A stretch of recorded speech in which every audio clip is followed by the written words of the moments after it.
Selamat datang di channel Kasa Studio di program What's Trending This Week.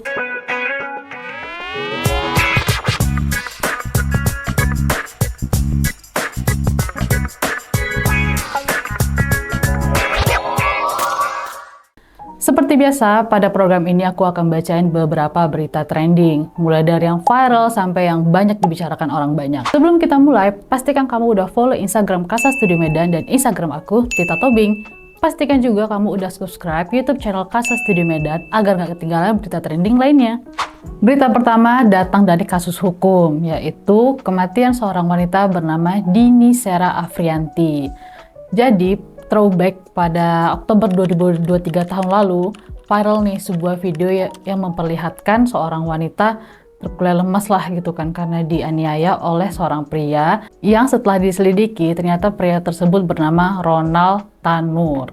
Nah, yang membuat gempar itu ternyata Ronald Tanur sendiri ini merupakan anak dari anggota DPR RI.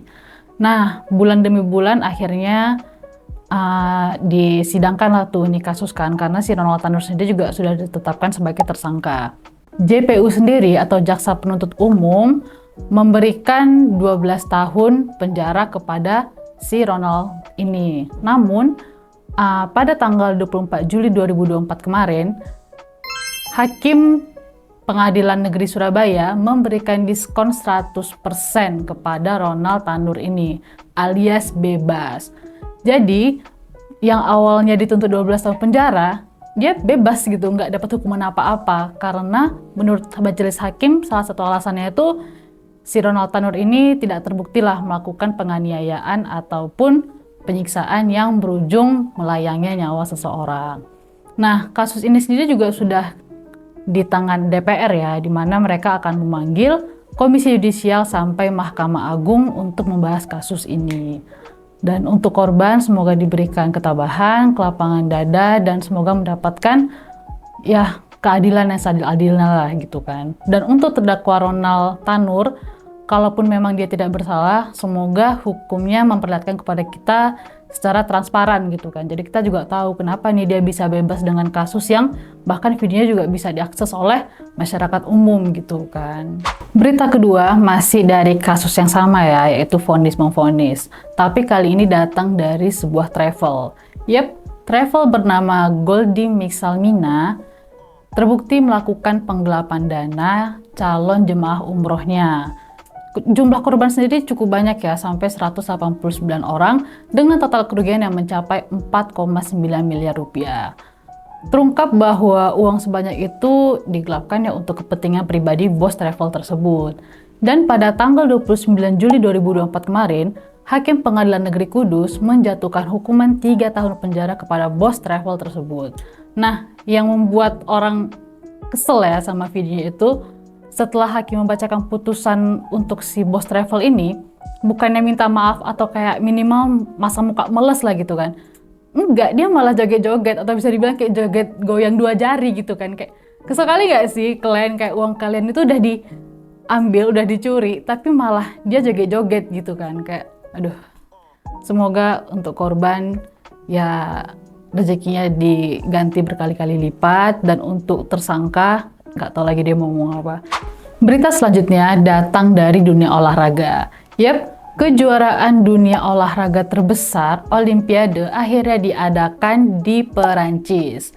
Kejuaraan ini sendiri akan diadakan sekitar kurang lebih 2 minggu ya, pada tanggal 26 Juli 2024 sampai 11 Agustus 2024. Nah, di pergelaran kali ini ada yang beda nih dari Olimpiade-Olimpiade sebelumnya. Jadi, kalau biasanya pembukaan itu di stadion, kali ini Prancis menggunakan sungai Seine yang membelah kota Paris sebagai pembukaannya. Jadi para atlet-atlet itu kayak berada di atas kapal sambil melakukan parade nih. Unik ya ternyata. Olimpiade kali ini sendiri diikuti oleh 206 negara dengan total atlet 10.714 yang akan mempertandingkan 32 cabang olahraga.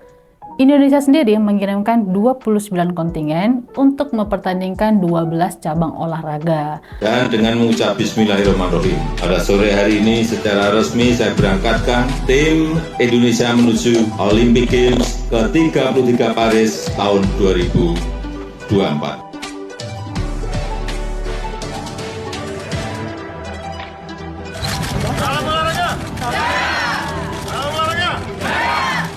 Nah, kita doakan saja kepada atlet-atlet Indonesia yang berada di Prancis agar semangat ya mengikuti perlombaan yang ada. Semangat! Berita selanjutnya masih dari dunia olahraga, tapi kita persempit nih, yaitu bola. Di mana pada hari Senin kemarin telah dilangsungkan final Piala AFF Under-19, yang dimana kita telah mendapatkan juaranya, yaitu Indonesia. Selamat!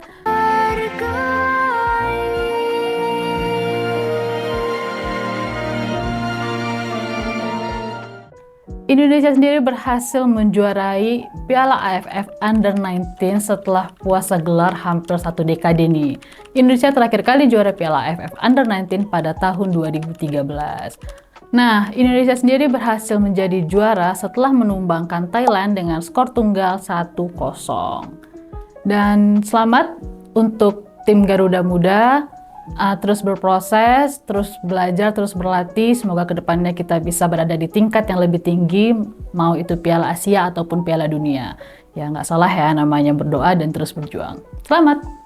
Berita terakhir masih dari keluarga yang sama ya, yaitu Under-19 UEFA Euro 2024. Di mana pada hari Minggu kemarin juga telah selesai diselenggarakan di finalnya. Dan telah didapatkan juara yaitu tim muda Matador. Congratulations Spanyol. After 2 weeks, Spain are the European champions.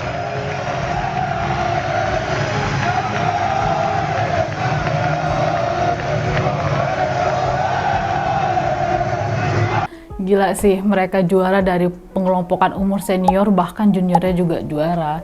Mereka sendiri juga berhasil memenangkan kejuaraan ini setelah berhasil menumbangkan tim besar Prancis dengan skor 2-0. Kayaknya kita juga harus belajar nih ya, gimana regenerasi Spanyol yang begitu baik gitu ya, dimana mereka berhasil menjuarai dari tim junior bahkan tim senior gitu kan. Semoga kedepannya kita juga bisa juara berbagai kelompok umur seperti Spanyol. Oke, segitu aja dulu untuk berita trending minggu ini. Jangan lupa untuk subscribe YouTube channel Casa Studio Medan agar gak ketinggalan berita trending lainnya. Bye-bye!